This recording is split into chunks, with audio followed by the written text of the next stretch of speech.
Dje po shikonin këto operatorët e ridrejtimit, që kjo shenja më e madhe është që ridrejton standard output të një skedar. Pra në vend që outputi të shkojë në ekran ose në display, kjo e çon tek një skedar. Në vend të kësaj mund të përdorim edhe një shenja më e madhe dyshe, që ndryshimi midis këtyre është që ajo njëshja e fshin skedarin që është në djathtë, edhe shton outputin e komandës në këtë skedar, kurse kjo që është me dyshe i bën append, do të thënë nuk e fshin përmbajtjen e skedarit, po shton në fund të këtij. Pastaj pam që me këtë dysh edhe shenja më e madhe, çfarë ridrejtimi bënte kjo? Standard error. Pra mesazhet e gabimit nuk shkojnë në ekran, po shkojnë te një skedar, te skedari që vjen mbrapa kësaj. Po kështu si kjo kishim edhe të dysh edhe dy shenja më e madhe. Dhe kjo prapë ridrejton standard error, po i bën append në atë skedarin që është në të djathtë. Tani, nëse duam që të ridrejtojmë edhe standard output,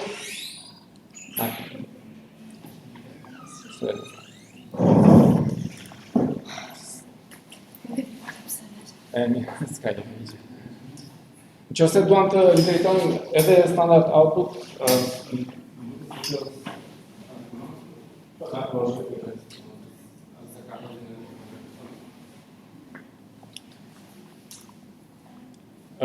nëse duam të ridrejtojmë edhe standard output, edhe standard error tek një skedar, çfarë duhet të bëjmë? Mund të përdorim të dyja ato shenjat e ridrejtimit, edhe le të shikojmë një shembull se si mund ta bëjmë.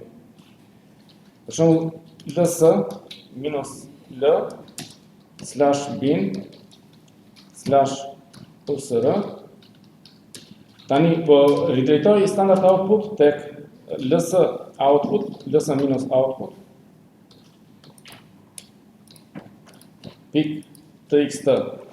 Tani në vazhdim, po ridrejtoj standard error, tek kjo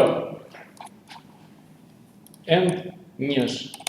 Tani kjo end njësh ka kuptimin e standard output, sepse edhe standard output, edhe standard error në Linux janë një lloj veçantë skedari. Edhe skedarët në Linux aksesohen me atë që quhet file descriptor, që është një si numër që ai identifikon komunikimin me këtë skedar. Edhe file descriptor për standard output është njësh. File descriptor për standard error është dyshi. Dhe kjo po përpiqemi ta kuptojmë, ti marrim një kuptim, do themi që standard ridrejtoj standard error aty ku është edhe standard output. Po standard output e kemi ridrejtuar këtu më përpara tek ky skedar. Kështu që edhe standard error do shkojë tek një njëjti skedar.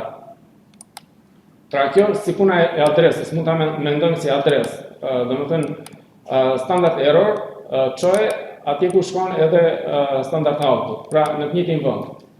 Dhe standard output shkon tek ky skedar, kështu që edhe standard error do shkojë tek ai skedar.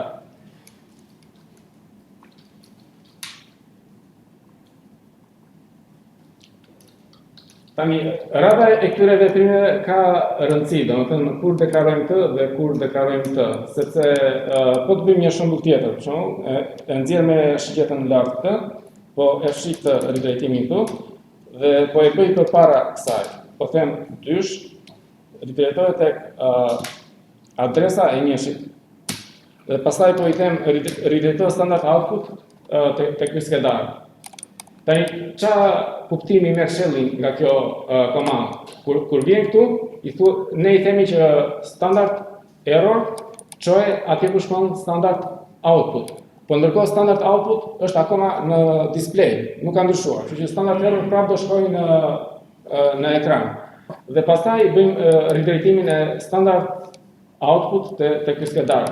Kështu që gabimet do shfaqen prapë në ekran, edhe outputi do shkojë te ky skedar.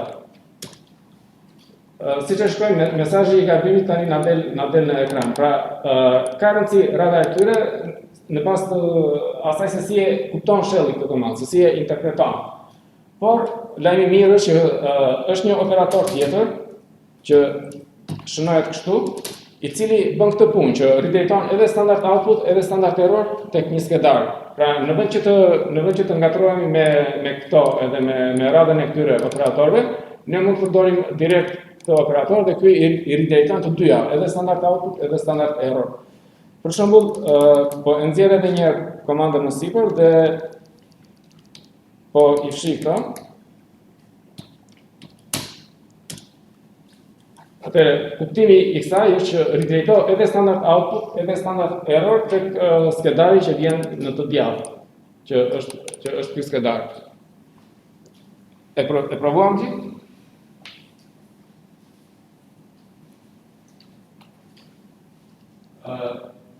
F-sign.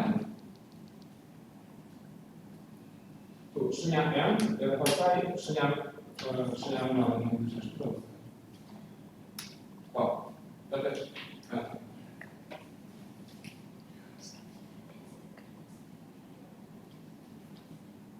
Anton, shikon një që? Jo, në të ne i lezar, ok, në e shumë në të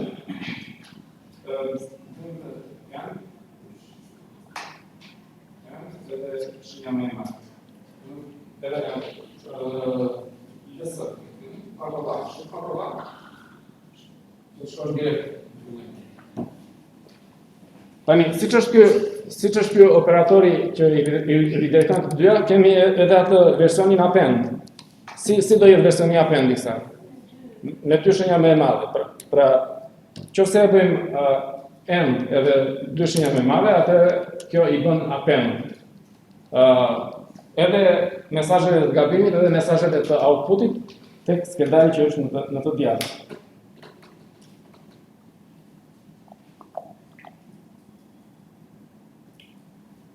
Është një skedar i veçantë në Linux, që quhet DevNull, dhe ky skedar DevNull është si koshi i perave, që kur nuk e do një output, mund ta ridrejtosh tek DevNull. Është një lloj si ta e bësh poshtë. Nuk është tamam si koshi i perave, se nga koshi i perave mund ta marrësh, mund ta kesh prapë. Po e çon DevNull aty u mbet, azisoj. Mund ta mendojmë si një vrim të zezë, për shembull, që po vati në vrimën e zezë nuk del më që andej, po shkatrua. Për shembull, nëse bëj dsl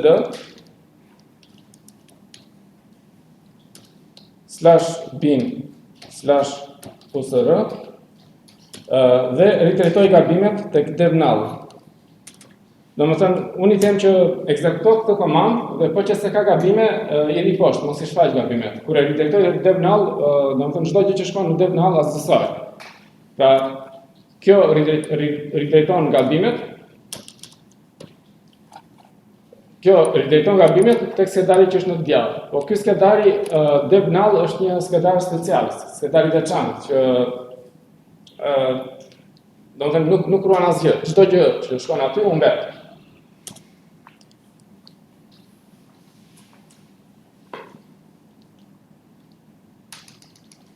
Po, shkruaj një.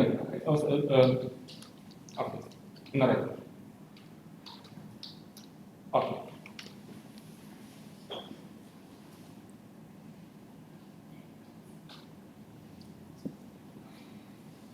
Tani do shikojmë edhe standard input dhe për të bërë ta provën me standard input do përdorim komandën cat.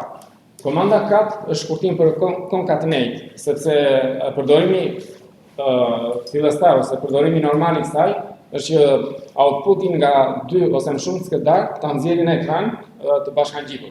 Nëse së pari po bëj ls këtu që të shikoj se çfarë skedarësh kam. Kam të skedarin error.txt dhe ls output.txt. Nëse bëj për shembull cat ls output.txt dhe ls error.txt, atëherë kjo komanda cat ose concatenate shfaq përmbajtjen e kësaj edhe më njëherë shfaq edhe përmbajtjen e kësaj në vazhdim të këtij skedari. Pra mund të shfaq përmbajtjen e 2 ose më shumë skedarëve në ekran së bashku. Tani komanda cat, si çdo komandë tjetër në Linux, nëse ka një standard input, ka dhe një standard output. Nëse ne nuk japim argumenta komandës cat, nëse them vetëm thjesht cat edhe shtyp enter, nga do ta lexoj inputin. Në këtë rastin e parë, inputin e lexonte nga këto dy skedarë. Nëse nuk jap skedar, nga do ta lexoj inputin? Çfarë është thonë?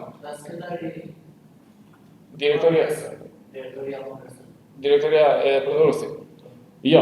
Në përgjithësi, komandat e Linuxit, nëse nuk u jep një input, marrin si input standard inputin. Do të thënë lexojnë standard inputin. Nëse ti nuk u përcakton që inputin do ta marrësh nga ky skedar, ose nuk retraiton inputin tek një komandë, atëherë by default marrin si input standard inputin. Çfarë është standard inputi në Linux? Është tastiera. Standard inputi by default është tastiera. Nëse ne nuk e ndryshojmë standard inputin, by default standard inputi është atë. Pra kjo do lexoj komanda cat, nëse unë shtyp enter tani, do lexoj nga tastiera, do përpiqet të lexoj nga tastiera, dhe çfarë lexon nga tastiera do ta shfaq në ekran. Se këtë punë bën ajo. Lexon standard inputin dhe e shfaq në standard output. Atëherë shkruajta cat po shtyp enter. Tani kjo po pret që të lexojnë nga tastiera, nga standard inputi. Dhe nëse shkruajmë për shembull edhe shtyp enter. Në moment që unë shtyp enter, ai rresht kalon si input komandës dhe komanda e shfaq në standard output. Prandaj del dy fish. Nëse shkruaj për shembull hello, shtyp enter, merr rreshtin e dytë të inputit e shfaq në output, standard output që është ekrani. Tani për ta ndaluar standard inputin, shtypim Ctrl D. Ctrl D ka kuptimin end of input në Linux. End of input i tregon komandës cat që ka që inputi mbaroi, nuk mos lexon nga tastiera. Edhe me të mbaruar inputi, puna e komandës cat mbaroi dhe komanda mbaron. Edhe dalim në prompt. Tani ne mund ta përdorim këtë komandën cat për të krijuar një skedar të thjeshtë. Për shembull, nëse unë them cat dhe ridrejtoj standard outputin tek skedari lazydog.txt. Tani unë shtyp enter. Meqense nuk i dash skedar për të lexuar, komanda cat pret që të lexojë nga tastiera. Dhe çfarë do bëj? Çado që të lexojë nga tastiera nuk do ta shfaq në ekran, por do ta dërgoj tek ky skedari për shkak të këtij ridrejtimit që i kam bërë standard output. Atëherë unë po shkruaj the quick brown fox jump over the lazy dog.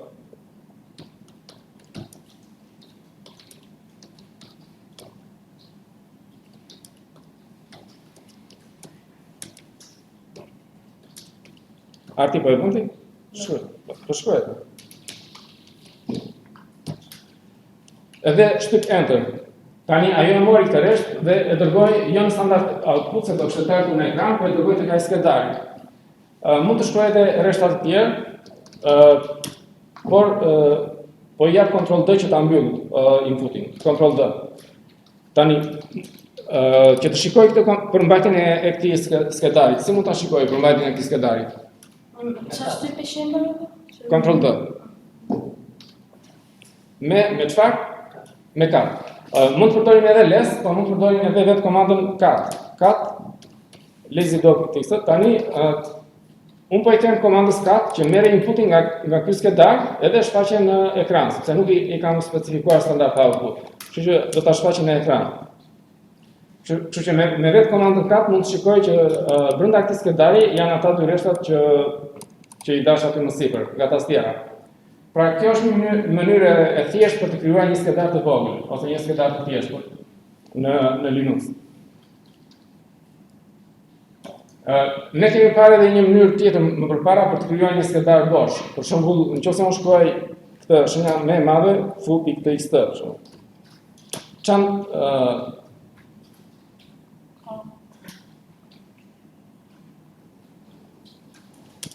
ekziston ky full text dhe kemi bërë shëmbime më parë. Edhe nuk është në pronësinë time. Po prandaj, po. Prandaj më nxjerr këtë mesazhin not allowed, po krijoj një sketar tjetër që nuk ekziston. Tani kjo më krijon një sketar bosh normalisht. Edhe po ta shikojmë kat fun1.txt është një sketar bosh. Tani si funksionon kjo? Si ndodh që krijohet ky sketar i bosh? Këtë punë e bën Shelli, sepse Shelli kur shikon këtë operatorin me shenja më e madhe, çfarë bën? Krijon këtë sketarin që është të djathtë, nëse nuk ekziston, ose nëse ekziston, e fshin edhe e krijon nga e para, ose e bën bosh edhe e krijon. Dhe pastaj ekzekuton komandën që është në të majt të këtij operatorit më e madhe dhe outputin e kësaj komande e dërgon tek ky sketar. Mirë po, tu ne nuk kemi përcaktuar asnjë komandë në të majtë, kështu që nuk kemi asgjë në standard output, kështu që ai sketar vetëm thjesht krijohet dhe është bosh. Sepse e kemi përdorur këtë edhe më përpara, por nuk e kemi sqaruar për krijuar një sketar bosh. Dhe një komandë tjetër për të krijuar një sketar bosh është edhe komanda touch.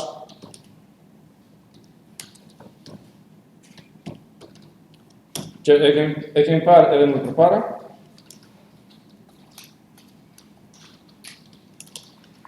Komanda touch faktikisht ndryshon datën e modifikimit të një skedari pa ndryshuar përmbajtjen e tij. Por nëse një skedar nuk ekziston, thjesht e krijon atë skedar. Krijon një skedar bosh edhe vendos datën e modifikimit, data që është ose momenti që është ekzekutuar komanda touch.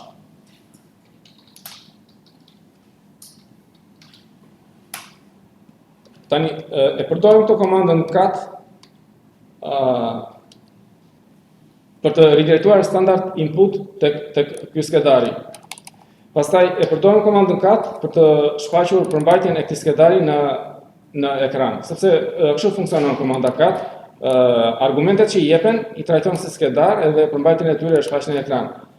Por mund ta përdorim edhe kështu. Cat, shenja më e vogël, edhe një emër skedari.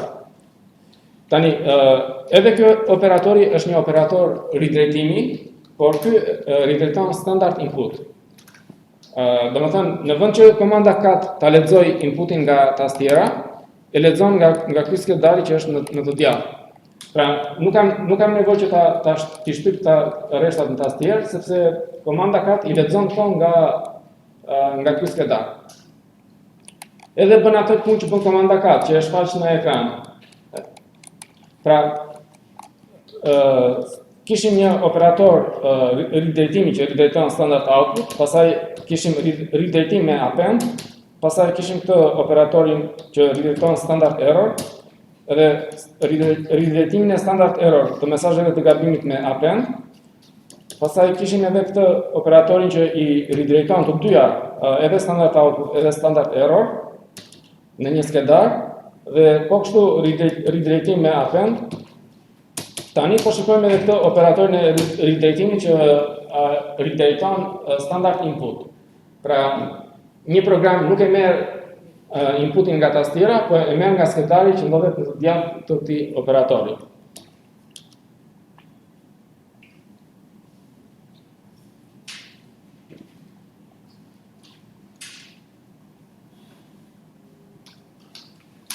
Të gjitha këto operatorët e ridrejtimit funksionojnë në këtë mënyrë, që në të majt ndodhet një komandë, në të djathtë ndodhet një skedar.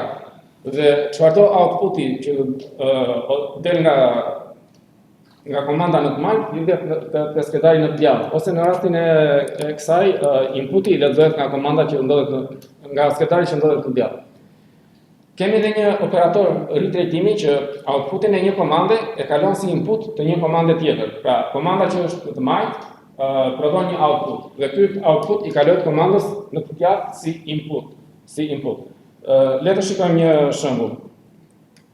Fillojmë me këtë komandën ls-l user bin. Japim enter, na nxjerr outputin në ekran. Por outputi është i gjatë, sepse ka goxha skedar aty. Kështu që po e nxjerr prapë këtë komandën në sipër dhe në vazhdim po shtoj këtë operator që quhet pipe. Dhe mbas atij shkruaj komandën less. Tani ky pipe është si një gyt që transferon të dhëna nga programi në të majt tek programi në të djallë. Pra, outputi që del nga kjo komandë nuk shkon në standard output në ekran, por shkon si input i kësaj komande. Dhe komanda less çfarë bën e shfaq atë me faqe. E shfaq me faqe. Tani nga komanda less dalin duke shtypur q. Pa. E provojmë që?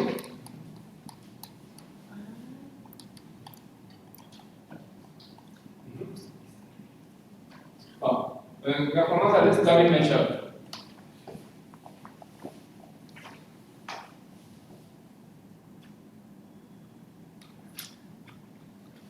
Le të shikojmë një shembull tjetër, sepse mund ta përdorim këtë operator disa herë. Pra, outputin e kësaj komande mund ta kalojmë te një komandë tjetër, pastaj mund ta kalojmë te një komandë tjetër, mund ta kalojmë te një komandë tjetër, mund të formojmë një zinxhir komandash. ls/bin vend bosh /usr bin. Kjo komandë do shfaq përmbajtjen e këtyre dy direktorive. Pra, edhe përmbajtjen e kësaj direktorie, edhe përmbajtjen e kësaj direktorie në ekran. Tani, e vazhdoj këtë komandë duke kaluar outputin e kësaj te komanda sort. Dhe pastaj te komanda less. Pra, outputi që del nga kjo komandë do kaloj te komanda sort, e cila bën renditjen alfabetike të këtyre rreshtave, dhe pastaj komanda less e shfaq rezultatin me faqe. Dhe po ta shikojmë tani outputi është i renditur. Domethënë, duke filluar nga A-ja, B-ja, C-ja e shumë e radhë.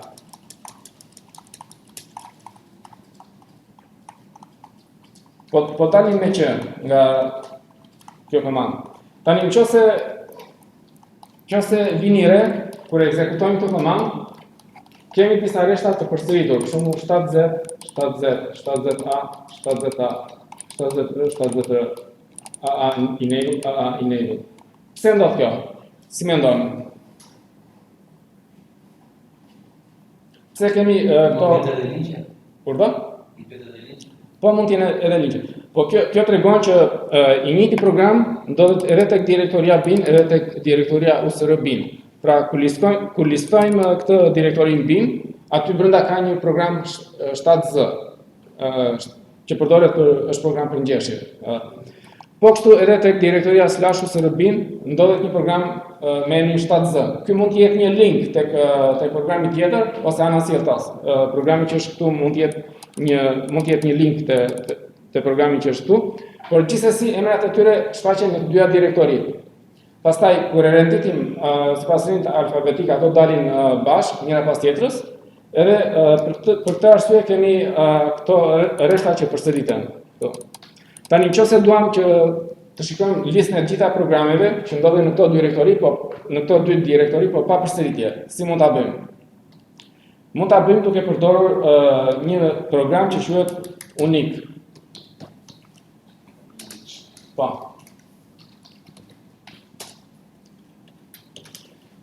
Do të thënë, pas sortit, outputi që del nga sorti, me pipe e kalojmë tek programi unik. Dhe programi unik, nëse ka rreshta të përsëritur, mban vetëm një nga këto, dhe pastaj e shohim përmbajtjen me less, e shohim outputin me less.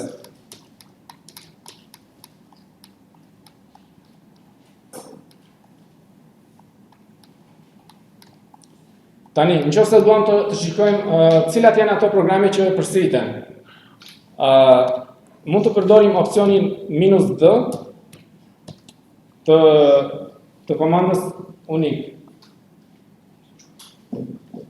Dhe Opsioni -d na tregon duplications, domethënë ato rreshta që janë të duplikuara.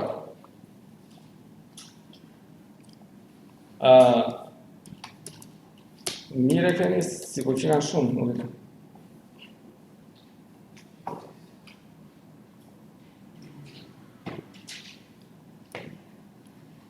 Megjithatë, le të përdorim një komandë që quhet WC, e cila me këtë opsionin -l numëron se sa rreshta ka në input. Pra, kjo është word count, po faktikisht mund të ketë opsionin -w, -l ose -c. Me opsionin -w numëron se sa fjalë janë në input. Fjalët janë të ndara me vende bosh nga njëra tjetra, ato që janë të ndara me vende bosh. Edhe shenja të fiksimit mund t'i llogarisë si fjalë, po s'ka rëndësi. Me opsionin -l numëron se sa rreshta janë në input dhe me opsionin -c numëron se sa karaktere ka inputi. Në këtë rast ne po numërojmë se sa rreshta janë në input. Kjo thot 1986. Po nëse nuk japim këtë opsionin -d,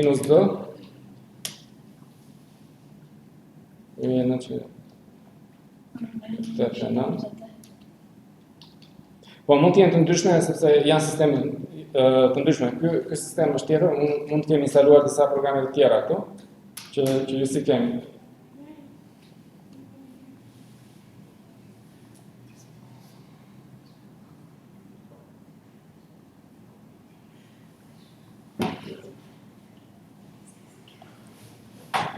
Tani, le ta shohim edhe një herë këtë komandën WC, word count.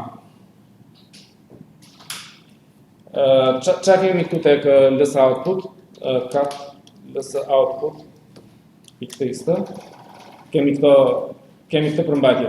Tani nëse e nxjerr edhe një herë këtë komandë dhe shtyp Ctrl A, pastaj Alt T edhe word count. Word count na jep këtë rresht me informacion për këtë skedar. Kemi një tresh, një 27 edhe një 168. Si mendon, çfarë po treshën 27 edhe 168? Po, kemi 3 rreshta, 27 fjalë edhe 168 karaktere në këtë skedar.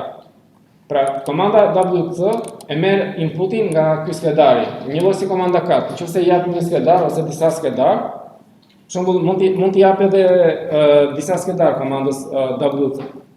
Për shembull po jap edhe këtë skedarin lazy dog. Mund t'i jap edhe për shembull këtë skedarin ls error.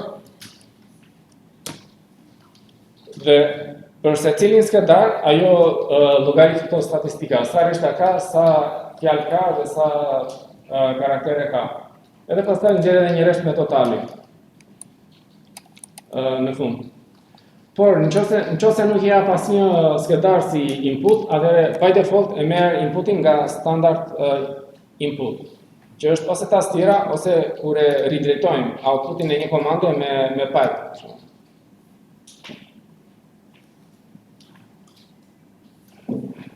Për shembull, nëse e bëj cat ls output.txt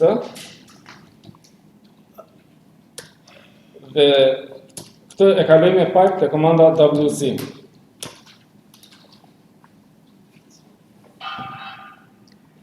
Atëherë ajo na jep të njëjtin informacion 32768, por jo emër skedari. Pse nuk nxjerr emër skedari? Sepse ajo po përpunon informacion që vjen nga standard input dhe nuk e di se çfarë skedari vjen këtu. Këtë informacion e ka marrë nga standard input, nuk ka emër skedari. Ë?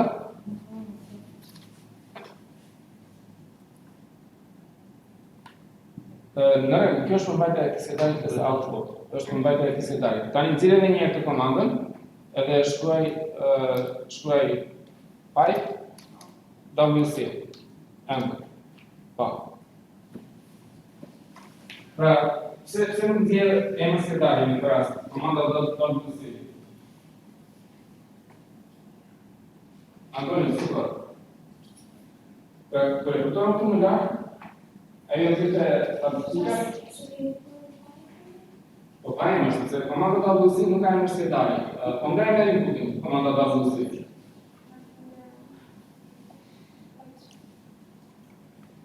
Nga? Bom, nga komanda cat, pra outputin që vjen nga komanda cat, me atë asaj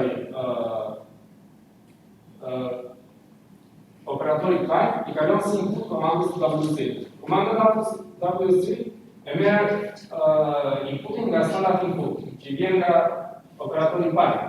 Nuk e lexon nga një sketar. Kështu që standard inputi është një sketar pa emër, nuk ka emër, prandaj nxjerr emër sketari. Unë nxjerr vetëm ato statistikat. Tani e nxjerrim edhe një komandën më sipër, edhe japim këtë opsionin minus L. Qa bën me opsionin minus L, komanda WC? Vetëm rreshtar, vetëm lines. Tani I japim këtë opsionin minus W.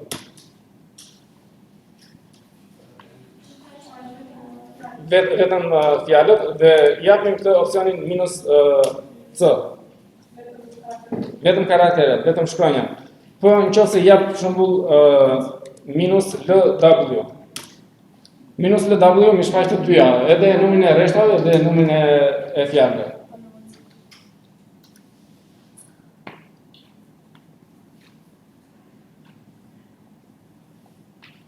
Le të shikojmë edhe disa shembuj të tjerë me këtë komandë, me komandën WC. Fillimisht po japim një komandë ls/bin vend bosh /usr/bin. Pastaj outputin e kësaj komande po e kaloj te komanda sort. Pastaj outputin e komandës sort po e kaloj te komanda WC minus L. Minus L do na llogarisë numrin e rreshtave që vijnë nga standard input.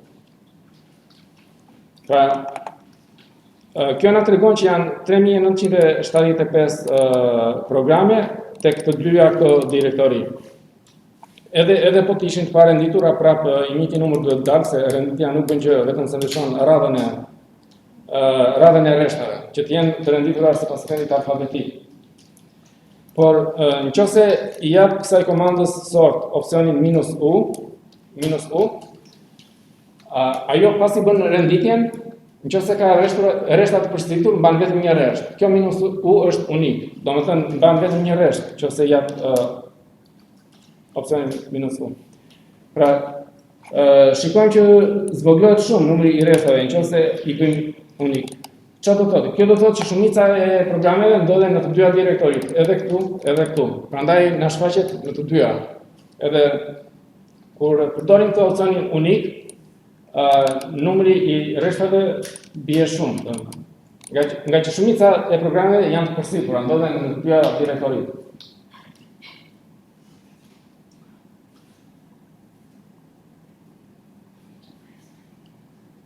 Në vend të këtij opsionit U, mund të kishim përdorur edhe këtë komandën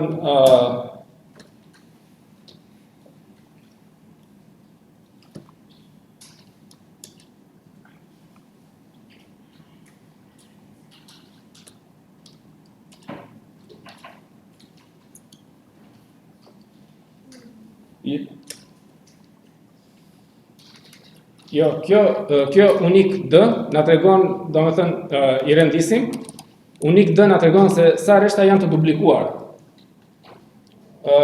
Dhe numri I rreshtave të duplikuar është goxha. Tani po ta mbledhim këtë me këtë, normalisht do të na japi këtë numrin këtu. Sepse kjo komandë na jep numrin e rreshtave që nuk kanë përsëritje. Do në pa përsëritje. Kjo na jep numrin e rreshtave që janë të përsëritura, atëherë po t'i mbledhim të dyja, na jep numrin total të gjithë rreshtave. Rreshtat pa përsëritje dhe rreshtat e përsëritur na jep numrin e të dy rreshtave. Edhe mund ta provoj për shembull me anë të kësaj komandës bc. Po e bëj control copy, control paste. plus Ctrl copy, Ctrl V. Prit se nuk e pas kam bërë mirë këtë, ose ta bëj kështu me echo.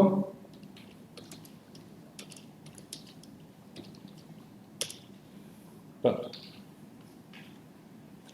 na jep, po të mbledhim të dyja në këtë numrin total të gjithë rreshtave.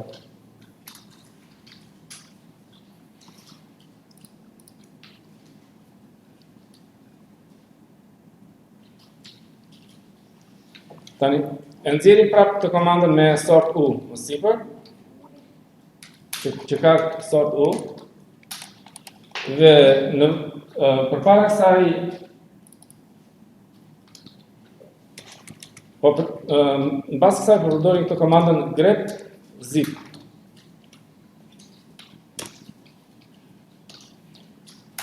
Si ishte të mirë? Ja, shikoj, në fund operatori pipe edhe grep zip.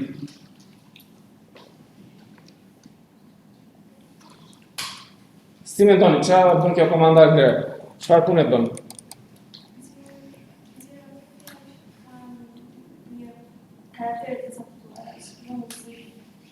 Po, nxjerr ato rreshta që përmbajnë këtë fjalë.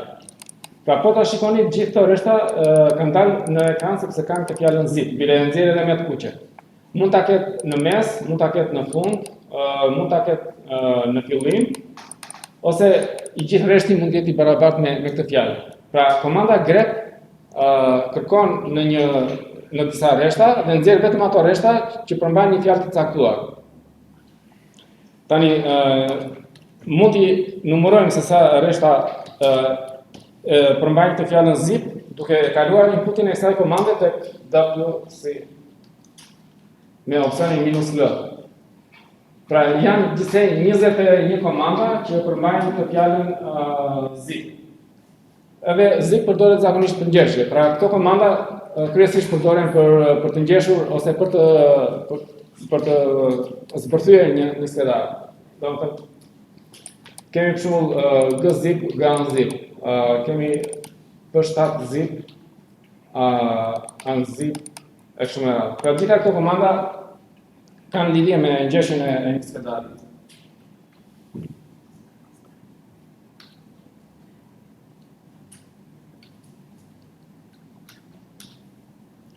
Nëse këtë komandën më sipër e modifikojmë duke i shtuar këtë opsionin -v, komandës grep.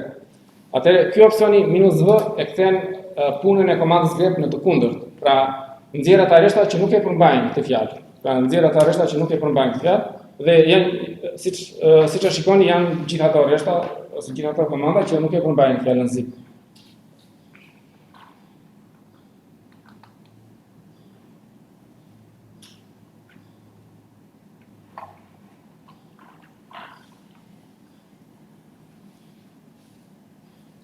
Le të krijojmë edhe një skedar test, edhe pastaj do shikojmë këto komanda head dhe tail. ls/usr/bin.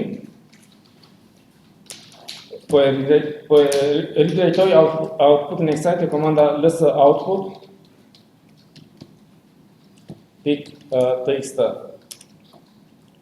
Tani kemi një komandë që quhet head, e cila merr një skedar si argument.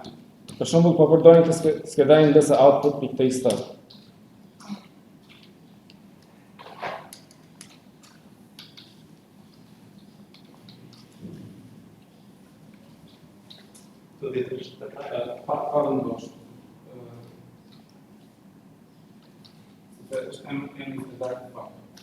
Atëherë, si mendoni, çfarë bën kjo komanda?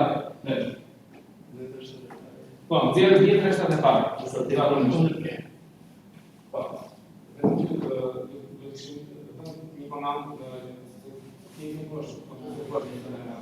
Këtë komandën më sipër për ta krijuar edhe një herë këtë skedarin.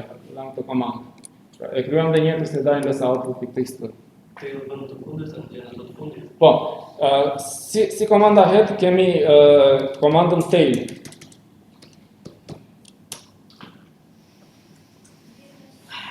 Komanda tail nxjerr 10 rreshtat e fundit të një skedari. Po nëse duhet të nxjerr vetëm 5 rreshtat e fundit. E nxjerr edhe një këtë komandën dhe mund të shtoj një opsion këtu minus n5. Domethënë numri I rreshtave 5. Më nxjerr vetëm 5 rreshtat e fundit.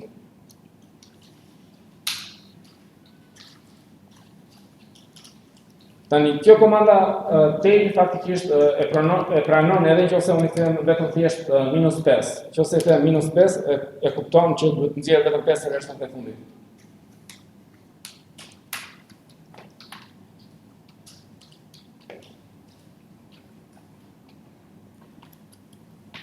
Këto komandat head dhe tail mund të përdoren edhe domethënë për të nxjerr rreshtat e fillimit ose të fundit duke e marrë inputin nga standard input, për shembull nga outputi një komande tjetër.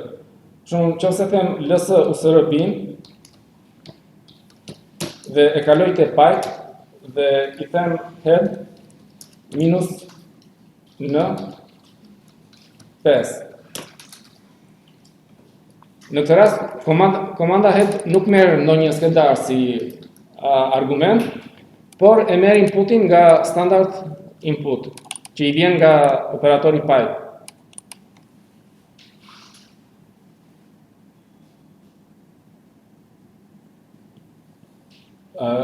Komanda tail zakonisht përdoret për të parë ato që quhen log files në Linux. Programet të ndryshme, sidomos ato që janë shërbime, që qëndrojnë gjatë gjithë kohës në memorie dhe bëjnë një punë të caktuar, mbajnë disa shënime në disa skedar të caktuar për punën e tyre. Për shembull, merrni një kërkesë nga ky klient, I dash të përgjigje e kështu me radhë, shkruan nga një rresht. Këto quhen log files, domethënë shënimet që mban programi. Dhe për të parë këto log files zakonisht përdoret komanda tail. Le të shikojmë për shembull nuk e di, a e keni ju aty, var log, ls var log. Çfarë shikoni? Çfarë ide në var log? Po, enter. Okej, I kemi disa skedar konfigurimi aty. Tani po këtë dpkg.log, e kemi këtë dpkg.log. Bëjmë dhe një komandë në super, po e kemi. Tani, e nxjerrim dhe njerë këto komandën ls në super, shtypim Ctrl A, që të shkojmë në fillim, pastaj Ctrl D, pastaj bëjmë tail, pastaj Ctrl E, edhe minus n5.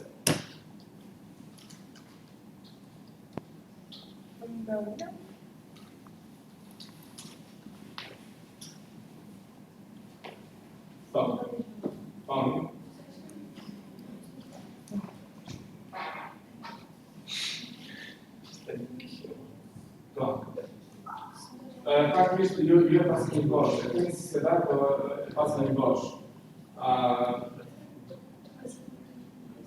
Po, e ky është bosh, po. Kështu që nuk e di rrasje, po. Nuk e di çfarë skedar që nuk e di.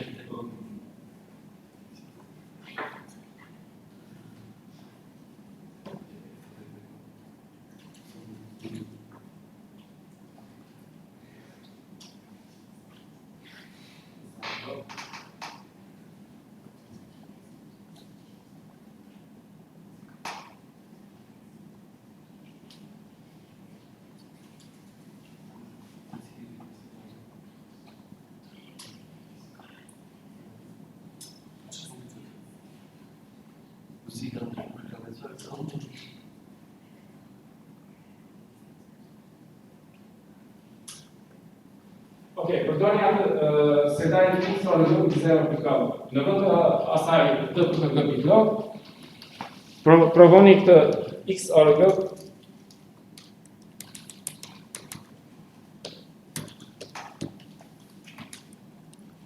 Pra është skedari këtu. Pra, kjo tregon 5 rreshtat e fundit të këtij skedari, me opsionin minus n5.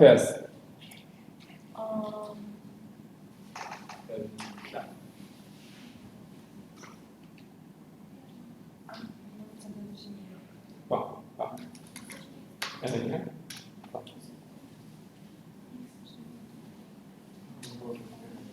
Është x në madhe, është kuskëndari këtu, x orë në pa. Pa, enter. X orë në x0 lopë. Faktikisht një mund ta shkëndësuar me hap. Shkruan një x e madhe dhe pastaj hap, edhe ajo e plotson pjesën tjetër të skedarit, s'ka.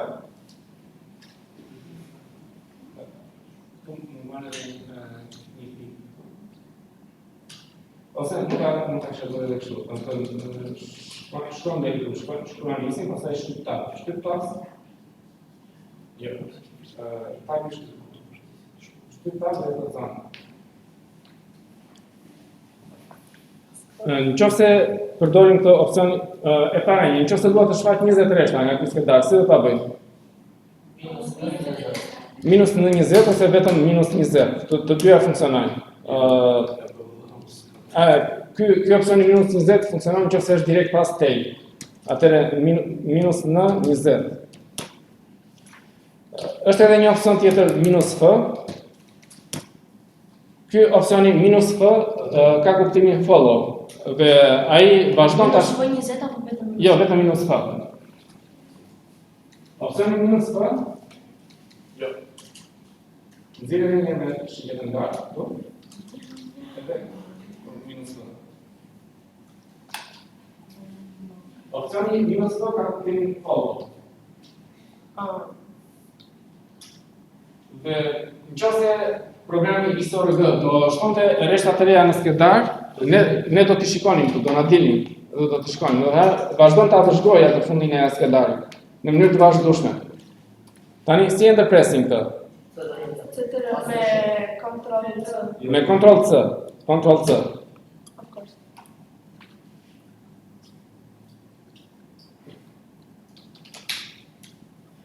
Kemi edhe komandën T. Kjo komanda T ka kuptimin e kësaj t-s, domethënë. Dhe kjo është bën një ndarje të inputit në dy drejtime. Pra, merr një input nga standard inputi dhe e dërgon edhe në standard output, e dërgon edhe në një skedar. Pra, është kjo komanda T ka kuptimin e kësaj t-s, si një byt në formë t-je. Domethënë vjen inputi nga nga njëra anë e t-s dhe ndahet në dy drejtime. Edhe në standard output që shfaqet në ekran, dërgohet edhe në një skedar, në një ose disa skedar. Le të shikojmë një shembull me këtë komandë. Po bëjmë prap ls usr bin. Enter. E nxjerrim edhe një komandën. Arti, po pse e tra zërin? Latin. Bëra komandën. E nxjerrim edhe një komandën ls usr bin. Dhe përdorim komandën T, ls.txt dhe ndërkohë e kalojmë outputin e kësaj komande edhe te grep zip.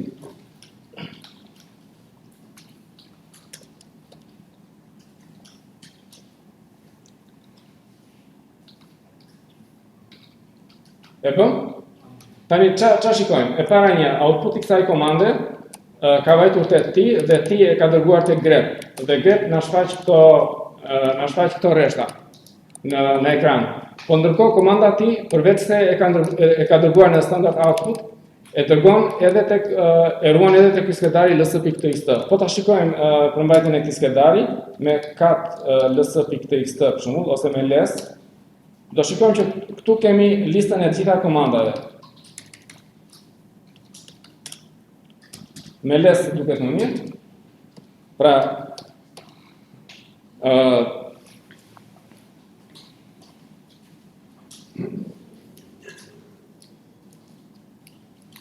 sepse këtu kemi një skedar ls.txt që e ka krijuar komanda T.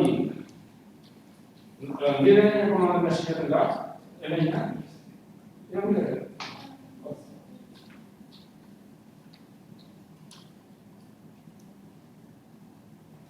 Jo, më kanë thënë me shqipen nga komandën. Okej, në rregull. Tani, nëse vim LS, shikojmë që ku kemi edhe një skedar LS.xt, që e ka krijuar kjo komanda pi. Dhe po shikojmë përmbajtjen e këtij skedarit LS.xt, do shikojmë që kemi gjitha outputin e komandës LS.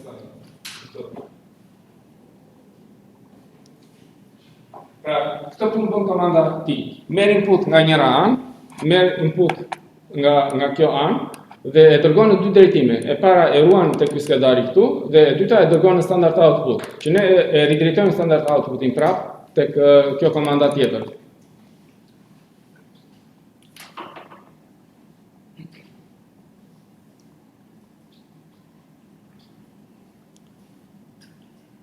Me kaq po e mbyllim për sot dhe nesër do fillojmë me mësimin tjetër.